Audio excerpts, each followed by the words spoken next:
So this week, we're talking about systems. We're talking about how to scale your business.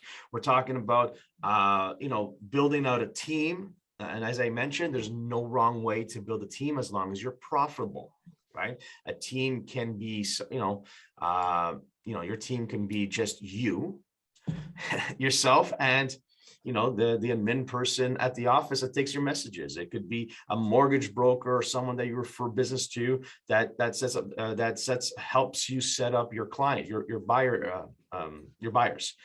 It could be a mortgage broker, escrow company. It can even just be your broker, manager that you ask questions and you guys bounce out some ideas. Right. At the end of the day, there's no wrong way to build a team. And, we're building some mega teams where you will have an assistant, a marketing coordinator, an office manager an office person for the team. It's not necessarily an office manager, but someone that the team members will go to as opposed to you as a team lead. You have an inside salesperson, outside salespeople. You even have an HR department. Right? We have some teams where there's 100 people on the team. Right? Again, no wrong way to build out a team to scale your business as long as you're profitable. And that's the key part here. So today I'm going to jump into having some clarity on your commitments, right? See, the problem is you as the CEO agent, it is vital to have a business that's operating smoothly, right? Effectively, so that you can focus on enhancing the production of the team, the skill set of the team, and of course, price points, right? Where you're selling at to make yourself more profitable, right? To have that, the team can be, in a situation where they need to support your vision. They need to have clarity, they have purpose on what it is that your commitments, your goals, and of course, accountability that would motivate both you and your team in the short term and in the long term, right? And there's a lot of different ways we can go about doing this to get this information. So I put together some checklists, some stuff that you need to have in place. These are checklists that you as team lead need to have, and it's to keep you clear in your vision, clear in your commitments, right? Your goals, and to most importantly, hold you accountable for what it is that you want. Right? So here's a couple of them that I want you to write down. The first one is, do you have daily accountability checklists? Your daily accountability checklists, right? The second I wrote down is, do you have daily and weekly schedules for both yourself and all the different team members, right? What do you need to do every single day? What do you need to do every single week, right? Do you have your business plan completed, and does your team members have all their business plans completed? I mean, we're midway through January. This is something that needs to be in place. Every single one of your team members should have a business plan. And you know what? That would include your admin. That would include your marketing coordinator, right? Do you have an incentive-based system with your admin person, right? I'm a big fan of paying an hour a day for your admin person to get on the phones and connect with their database. They may not be licensed realtors, right? So they can't really call the general public and talk about real estate that way, but they can call their best friends. They can call people that they know, and they could, ask if they have any questions and basically talk real estate with them. You can talk to whoever you know about real estate. You don't have to be licensed for that. Now, having this admin person or marketing coordinator or whoever it is that's unlicensed make these calls for you and basically generate leads, right? We know that our goal with your database is 10%, right? So if I have 200 people that I know, the goal should be to generate 20 transactions a year from that. Look at it from your admin perspective. If your admin person has 200 people that she knows or he knows, right? That's 20 transactions if following the plan. And who's making the calls? Who's doing the text messages, right? So having that in place, I think, is a very powerful, income stream. Let's be honest, right? So having a business plan for every member of your team, right? Do you have reports that are printed up, both for production and financial, What financial reports are you looking at? Profit and loss statements as an example, right? Right. What about your coaching calls, right? Do you keep track of our coaching calls? Do you have that in a binder, right? This is, again, a tool that you can always reference. Many of you actually don't download the video calls. You do realize that all our coaching calls are recorded. And if you go into the Loom under the heading coaching, there's something called history.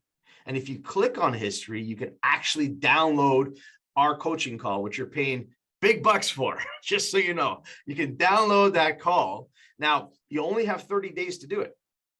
After that, the video's gone. However, the transcription is there all the time. So there's both the video that you can download and the transcription. And I would highly recommend you keep a log of that, right? Have that in a file for yourself, right? What about production reports, quarterly reviews, annually reviews, right? What about your goal charts or dream book and boards? See, these are all tools that you should have visual, and these are all here to help you keep yourself on that path that you're looking for, right? Now, there may be other things that you may use as a team to stay connected, to stay committed to your goals, right? And of course, if you're not using them, you're basically keeping your team from growing to its true potential. I want you to really hear me out here. If you're not using these type of tools to keep you on track, you're not growing to your true potential. Now, remember this. And I talked about this yesterday, that as a pilot, when you're flying a plane and you're going from, let's say, Boston to Dallas, 90% of the time that plane is off course, 90% of the time, right? So the pilot's constantly, getting back on course to get them to the destination, right? Now, are they going to wait last minute? Are they going to wait until they get to like Albuquerque and then, okay, we're going to make a U-turn? No, they're doing it all the time. It's constantly. So the sooner you can look at your numbers, the sooner you can adjust and pivot and adjust and pivot throughout the course of the year, the more likelihood of hitting that goal. Does that make sense? Because you don't want to be off course too much before you have to right the ship, before you got to get the plane back to on course, right? We're looking at doing this regularly. This should be something, and again, we have the tools for you, right? We know what your goal is for the week, for the month. We set it up on our the Loom every single month. Hey, how many conversations, how many appointments I have to go, how many connections I have to make, right? It's there, right? So that will help you get your team, again, to the truest potential. Right. Now, rule of thumb is often agents will review our production when it's necessary.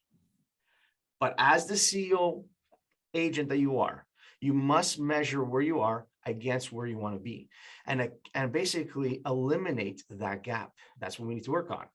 So I wrote down 7 items that you and your team can use to be more accountable and to create more of a motivating kind of environment, right? So write this out. So the first one I wrote down is get your vision written out and on some sort of wall so everyone can see it. That vision you have. I haven't visited Tom's new office in Dallas, but if you ever had the opportunity to go to Orange County and go to Tom's office in California, he actually has an entire wall with his vision written on the wall. And there's been a couple of times where on the Tom Ferry show, if you watched it, he's actually in front of it recording the show and the walls behind him, and it has that vision written out. So everyone on the floor, the sales floor or the coaching floor can see that vision, right? And you want to put the vision that basically has, what your current production is and what you want to be, right? And we want to talk about that in our weekly meetings, right? We want to know, hey, listen, this is where we're aiming for, folks. This is where we're at. Okay, what are we missing out? Again, riding the ship, making it correcting what you need to correct.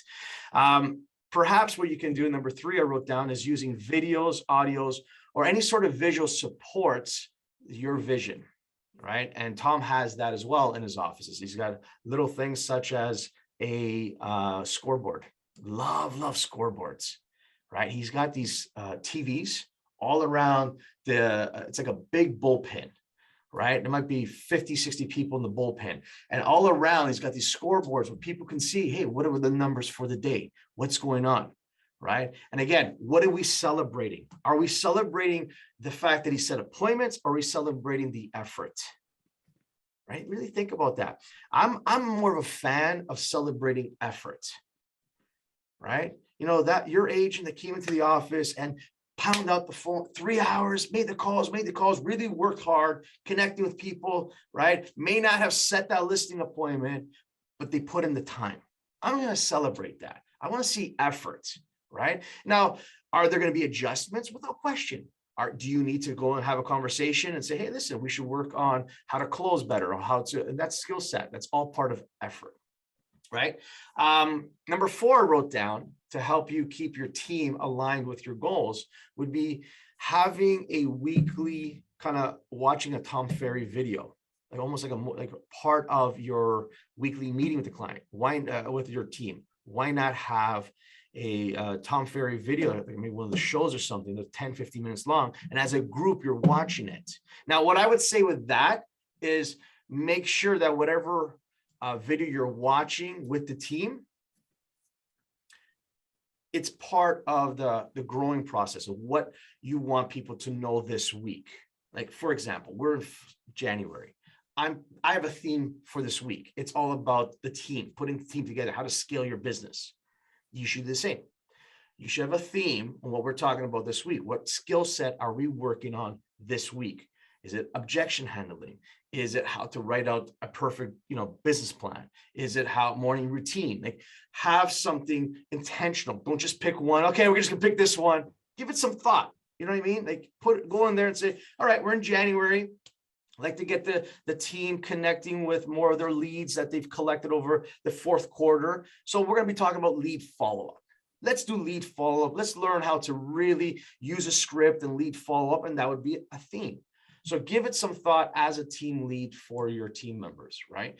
Number 5 I wrote down is keep your monthly kind of change initiatives visible for the entire team until it's accomplished. And we're talking about like the do, doing, and done board, right? Where these are projects that we want to be working on, right? Where we at, right? We're not going to be working on all of them at once. We're working on this one. This is the project for the month. This is the project that as a team that we're going to be working on, right? Where are we at until it's accomplished? Once it's accomplished, you move it out of the way and we go into the next one. Right? I wrote down here number 6 is host some quarterly team win parties. Do you take the time to celebrate the wins from your team? And I would set up some at least quarterly, right? Tom does it weekly, just so you know. Like, Tom has a weekly party for his team. Every Friday, he's bringing in lunch for the team, right? Every Friday. And someone's winning something. And I love the way he does it, because the way he does it is anyone on the team could win, and it could be like $100 gift card on something, whatever it may be. And it's usually their peers are the ones pointing out who this should win. I love that. So on this team, now you have to understand, like, Tom has 100 people on the floor, right? There's a lot of salespeople. So every week he's got lunch. He sets it up, and they're celebrating wins for the week, right? It's it's a team. I don't know how to say it. It's like a sports team. Everyone's in there together, like a family, right? Now, the last one, number 7, is you should have year-end benchmark bonuses for your team, right? Based on profit, right? As a team, you guys hit these profit targets. We're all excited. We're all pumped up. We're like, yes, yes. Give it to your team. Come on. Like, they should get some bonuses out of this. Like, everyone has their splits. And I totally get that. I respect that, right? But, you get some team members that go over and beyond. Yeah. I'm all in to helping others, right? And if you're on my team, I want to help you. I want you to have a better life. I want you to understand that real estate is simply a vehicle. It is a vehicle to living the life you want, to living that life, that dream life that you deserve. right? So I am a huge fan of the last one, which is, take a look at what you guys have done profit-wise, and then give it some bonuses. They deserve it, right? Now, so I have here those seven points to help motivate the team, right? I am a fan of being on a team. Everything is moving towards teams. And like I said, there's no wrong way to build out a team as long as it's profitable, right? But everything's going on teams. Basically, what we're looking at is having members on the team do what they're good at. What do they enjoy doing? What are they really good at?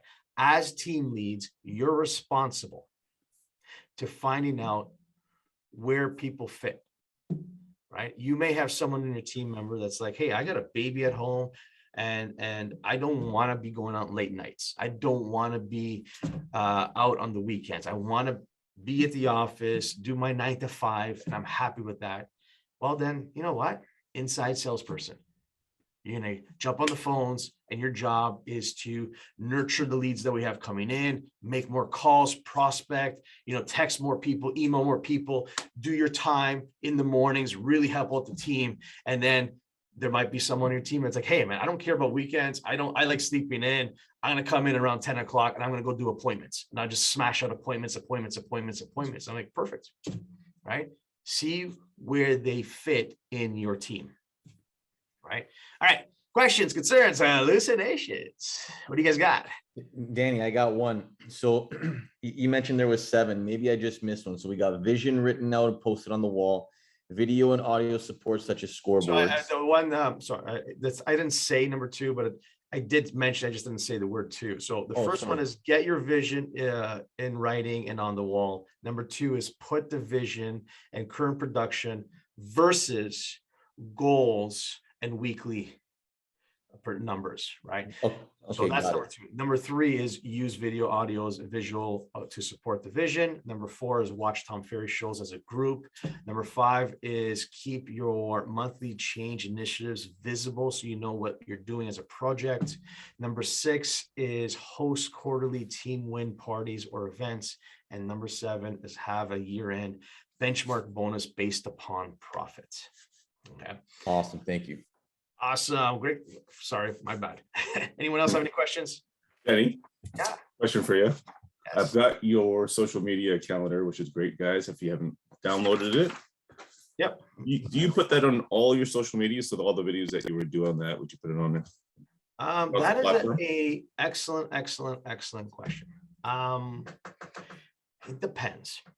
Okay. It really does depend. If I'm doing a video that's 3, 4, 5 minute long, which takes a little bit more effort, a little bit more time, a little bit more money, right? Because you have to edit it and get it done. I'm going to use those type of videos on stuff like YouTube, maybe on LinkedIn, like some of the higher stuff, right? If you take out snippets and you're doing like a 30-second video, you're doing a 1-minute video, then I'm doing stuff that's for Facebook, that's for Instagram, that kind of stuff. So Gotcha. Really does depend on what video you're doing. I'm a big fan that, time is money. Mm-hmm. So if you do one great video a week and then cut them up, snippets, and repurpose it throughout the entire week on different platforms, I love that idea, right? Because if you did an amazing video talking about content, whatever content that is, doesn't matter. You can put that on your YouTube channel, put that on your LinkedIn, put it on your Google My Business, and then right? You can rip the audio, put that in your podcast, rip the, take the transcription of it, put that as a blog on your website, which you can then use as an email, right? Take little snippets out of it and put it on Instagram, Facebook. That's what I would prefer. Now, this thing you're looking at, it is more of a Instagram, Facebook kind of idea, smaller videos, quick videos. Okay. Where do we get that, Danny? On Coach Danny's documents. So you got the link to my documents on my Google Drive, and it's right there. If you don't have it right now, I'll set you up. Okay. Thanks. All right. Any other questions, folks? All right. This is my favorite part of the day, baby. You guys ready? Come on. Unmute yourselves. Unmute yourselves. Loud and proud. Loud and proud, baby. What day is today? Money Money-making making day. day. Right, it's a money-making day. So what do you have to do in your business to help you move the needle? You guys are awesome. I'll talk to all of you tomorrow. Thanks so much. Danny. Thanks, Danny. Thanks.